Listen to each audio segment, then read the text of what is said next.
भाजपा सरकार को इसके जवाब देने चाहिए थे, लेकिन वो जवाब देने की बजाय वो कह रही है हम हिसाब कांग्रेस से मांगेंगे। ये सबको समझ में आ रहा था कि बीजेपी सरकार जो है आपके सवालों का जवाब नहीं देगी, शायद आपको ही पता था, लेकिन बीजेपी को शायद ये नहीं मालूम था कि जो ये यात्रा निकलेगी ये हालात बदल देगी हरियाणा के। आज जो सीन हो रहा है, आप हाँसी में थे कल, पूरी सड़कें जाम थी, या तो दीपेंद्र सिंह हुड्डा थे या फिर उनके समर्थक थे, चाहने वाले थे, भीड़ थी, दो चीज़ें सड़कों पे दिख रही थी।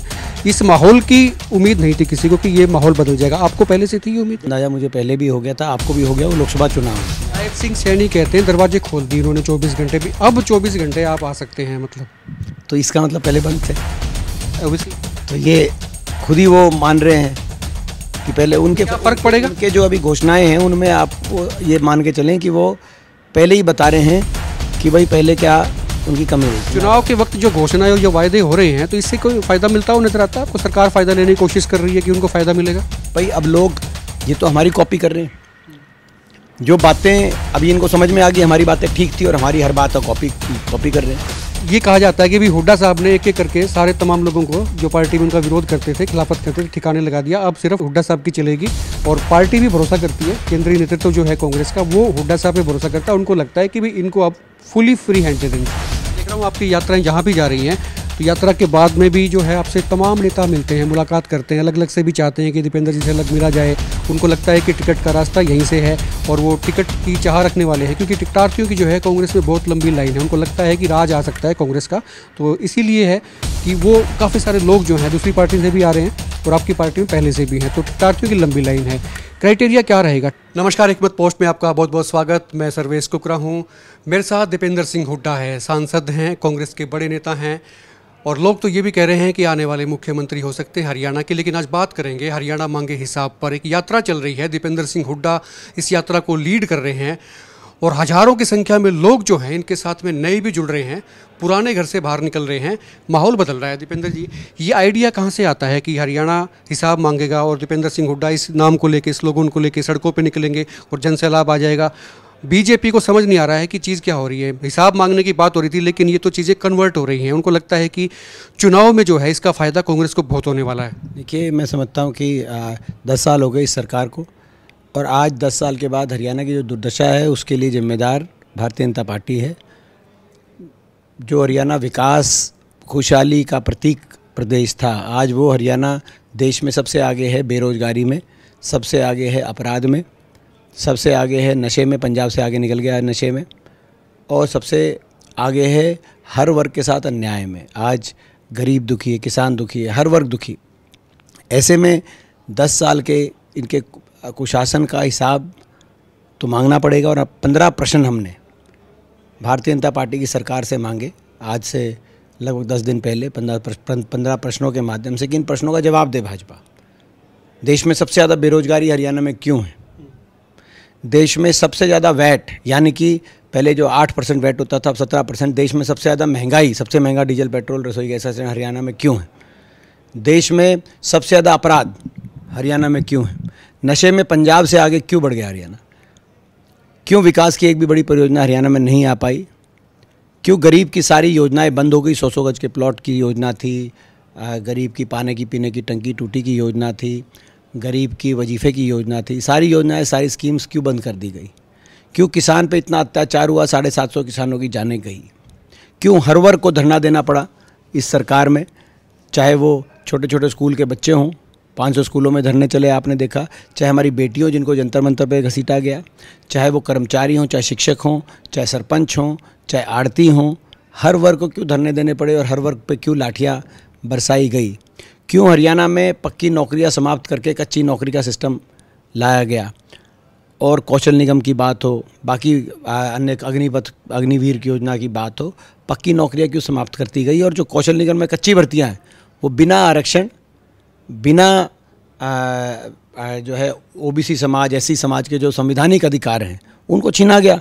5 साल में केवल 10,000 पक्की भर्ती हुई हैं, जिसमें वो भी ज़्यादातर हरियाणा के बाहर के लगे हैं। और जो कौशल निगम है और जो बाकी कच्ची नौकरियां हैं, बिना रिजर्वेशन और बिना पेंशन के कच्ची नौकरी के तहत हरियाणा के युवा का शोषण किया जा रहा है सरकार द्वारा। और क्यों पोर्टलों में और आईडीओ में उलझा दिया गया हरियाणा की जनता को, गरीब आदमी को, जो उनको सुविधाएं तो आपको घर जाके देनी चाहिए थी, लेकिन उनको आईडीओ में, पोर्टलों में खड़ा कर दिया लाइन में, कागजों में। तो ये मैं समझता हूँ, ये प्रश्न हमने पूछे 15 प्रश्न, भाजपा सरकार को इसके जवाब देने चाहिए थे, लेकिन वो जवाब देने की बजाय वो कह रही है हम हिसाब कांग्रेस से मांगेंगे। क्या हम प्रश्न पूछना भी विपक्ष के लिए अपराध हो गया है? मैं पूछना चाहता हूँ। ये सबको समझ में आ रहा था कि बीजेपी सरकार जो है आपके सवालों का जवाब नहीं देगी, शायद आपको ही पता था, लेकिन बीजेपी को शायद ये नहीं मालूम था कि जो ये यात्रा निकलेगी ये हालात बदल देगी हरियाणा के। आज जो सीन हो रहा है, आप हाँसी में थे कल, पूरी सड़कें जाम थी, या तो दीपेंद्र सिंह हुड्डा थे या फिर उनके समर्थक थे, चाहने वाले थे, भीड़ थी, दो चीज़ें सड़कों पे दिख रही थी। इस माहौल की उम्मीद नहीं थी किसी को कि ये माहौल बदल जाएगा। आपको पहले से थी ये उम्मीद? देखिए, मुझे पहले से देखिए, जहाँ तक हरियाणा के लोगों में जो इस सरकार के प्रति गुस्सा था उसका अंदाज़ा मुझे पहले भी हो गया था, आपको भी हो गया वो लोकसभा चुनाव में। और इतना लोग का आशीर्वाद, दिल खोल के लोगों ने आशीर्वाद दिया कांग्रेस पार्टी को लोकसभा चुनाव में, और अब दिल खोल के आशीर्वाद लोग कांग्रेस पार्टी को हमारे अभियान में दे रहे हैं। जहाँ भी हम लोग जा रहे हैं इतना साथ, समर्थन और आशीर्वाद मिल रहा है। जैसे आपने बताया, कल हाँसी का आप बता रहे हैं, मगर मैंने 10 विधानसभा कवर कर ली हैं। आज मैं नारनौल में जाऊंगा अभी 11वीं में, और हर विधानसभा क्षेत्र में एक से बढ़कर एक जिस प्रकार से लोगों का आशीर्वाद मिला, वो मैं हरियाणा वासियों का बहुत बहुत। नायब सिंह सैनी कहते हैं दरवाजे खोल दिए उन्होंने 24 घंटे भी, अब 24 घंटे आप आ सकते हैं, मतलब तो इसका मतलब पहले बंद थे ऑब्वियसली।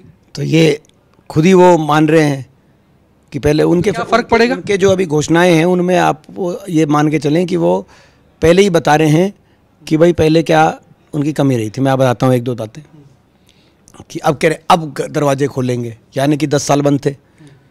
फिर बोला कि अग्निवीर को जॉब सिक्योरिटी देने की कोई ज़रूरत है जो रिटायर हो की, यानी कि अग्निवीर को जॉब सिक्योरिटी नहीं है, यानी कि स्कीम ही गलत है। फिर कह रहे हैं कि ओबीसी में जो स्क्रीमी लेयर है वो हम घटाकर जो है 6 लाख जो करी थी हमने वो गलत किया था 10 साल तक, बहुत लोगों को हक नहीं मिला, उसको अब बढ़ा के 8 लाख करेंगे जो केंद्र सरकार कह रही है।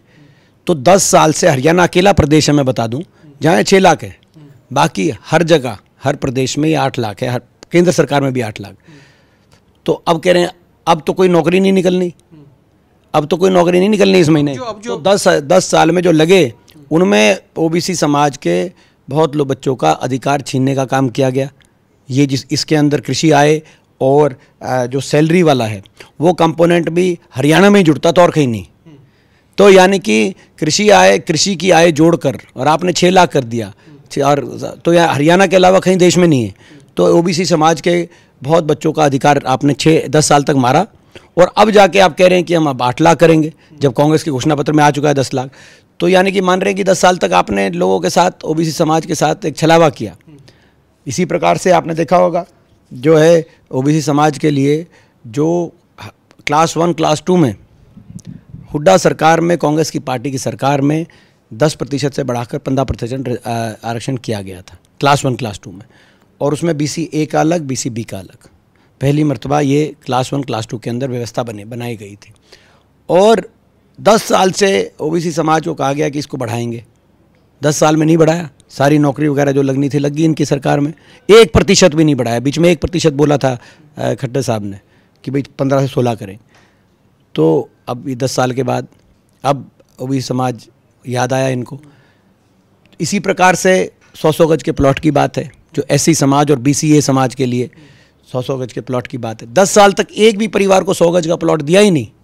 लोकसभा की हार के बाद फिर सोनीपत पहुँचे और कहा कि हम इन जो है 1000 परिवारों को 100 गज का, वो जो हमारे समय लगभग 4 लाख प्लॉट मिले थे 100 गज के SC समाज और BCA समाज को, और BPL के जो बाकी अन्य जो है पात्र परिवार थे, उसमें से कईयों को कब्जा नहीं मिला था। वो कब्जा भी 10 साल नहीं दिलाया। अब जाके उनमें से जो 1000-2000 प्लॉट की बात हो रही है सोनीपत में जो गए थे, वो हमारे समय अलॉटेड प्लॉट जो थे उनको 10 साल से कब्जे में वंचित रखा गया था, अब जाके कब्जा दिया, एक भी नया प्लॉट अलॉट नहीं कराया। तो ये चुनाव के वक्त यानी कि हमारा जो बातें थी सारी मान ली सरकार ने, मान ली। चुनाव के वक्त जो घोषणाएं और जो वायदे हो रहे हैं, तो इससे कोई फायदा मिलता हो नजर आता है आपको? सरकार फायदा लेने की कोशिश कर रही है कि उनको फायदा मिलेगा? भाई अब लोग ये तो हमारी कॉपी कर रहे हैं, जो बातें अभी इनको समझ में आ गई हमारी बातें ठीक थी और हमारी हर बात कॉपी कर रहे हैं। तो लोग जब जो है अब हमारी कॉपी कर रहे हैं, तो लोगों को जब ओरिजिनल कांग्रेस पार्टी मिल रही है तो लोग ओरिजिनल को पसंद करेंगे, पायरेटेड को नहीं। पायरेटेड को थोड़ी करेंगे।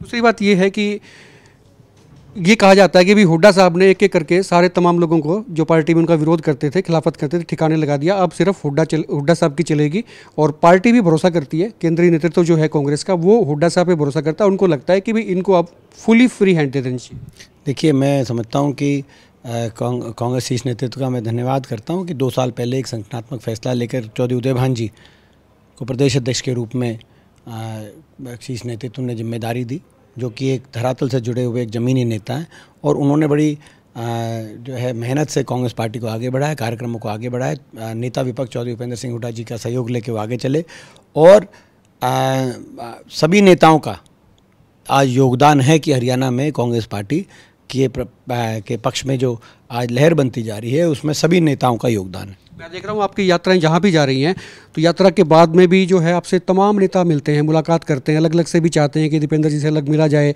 उनको लगता है कि टिकट का रास्ता यहीं से है और वो टिकट की चाह रखने वाले हैं, क्योंकि टिकटार्थियों की जो है कांग्रेस में बहुत लंबी लाइन है। उनको लगता है कि राज आ सकता है कांग्रेस का, तो इसीलिए है कि वो काफ़ी सारे लोग जो हैं दूसरी पार्टी से भी आ रहे हैं और आपकी पार्टी में पहले से भी हैं, तो टिकटार्थियों की लंबी लाइन है।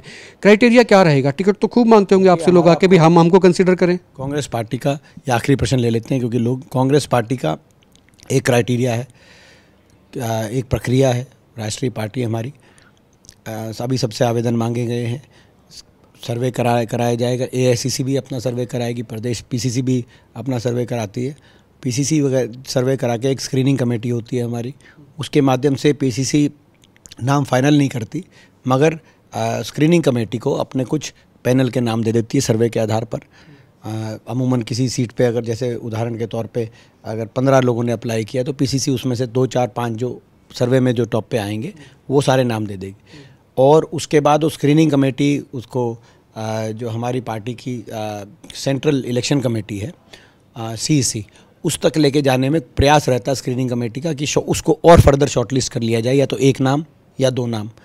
और CC मैं समझता हूँ कि आप जिसमें कांग्रेस का शीर्ष नेतृत्व उस बैठक की अध्यक्षता करता है, वो उस CC अपने विवेक से और AICC के सर्वे के आधार पर टिकटों का निर्णय कर। सारी बात सही है, लेकिन लोकसभा चुनाव में आपने भी देखा, हमने भी देखा, जनता भी देख रही है कि चली तो भूपेंद्र सिंह हुड्डा की, वो जिसको वो चाहते नहीं। देखिए, इसमें जो सर्वे के आधार पर मजबूत कैंडिडेट दिए गए, ये नतीजा ये बता रहा है कि मजबूत कैंडिडेट दिए गए।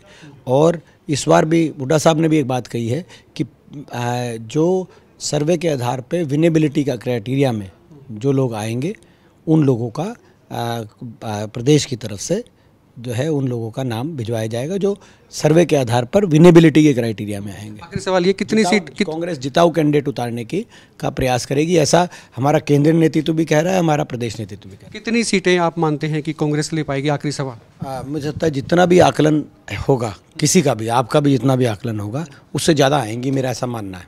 शुक्रिया बात करने के लिए। दीपेंद्र सिंह हुड्डा थे और ड्रेसअप आप देख सकते हैं राहुल गांधी और इनमें सिमिलरिटीज़ हैं काफ़ी, ये ब्लैक और वाइट जो है, क्योंकि अभी यात्रा पे निकलेंगे और इसी ड्रेस में जो है दिन भर इनकी यात्राएं रहेंगी। आज नारनौल और जींद का इनका दौरा रहेगा। शुक्रिया बात करने के लिए। आप देखते रहे एकमत पोस्ट।